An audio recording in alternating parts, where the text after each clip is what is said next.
Hello, my name is Robert. Welcome to AutoTip on Drive 360. Today on AutoTip, we are here to talk about engine overheating.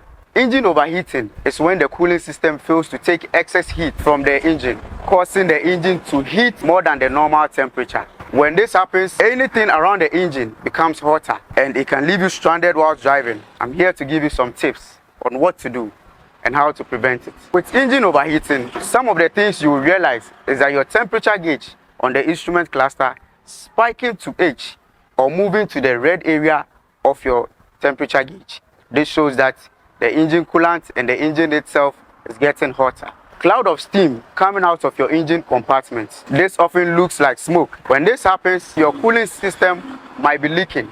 Your engine fan or your radiator fan starts to increase. The speed starts to increase, which means it's getting to the limpo mode, which we often call emergency mode. The engine starts to misbehave, or the engine starts to respond less acceleration, unusual sound coming from the engine. These are the things you have to do while driving.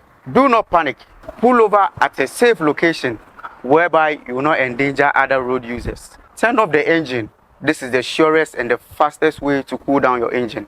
Wait for about 30 or 20 minutes for the engine to entirely cool down before opening your hood. Locate the radiator cap. Open it gently to release pressure in order to avoid being sprayed with hot coolant. Call roadside assistance if you have, but if you don't, top up the coolant, check out for leakage, and then try to move to a service center.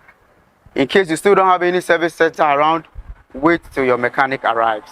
My name is Robert. Thank you for watching AutoTip. Drive safe.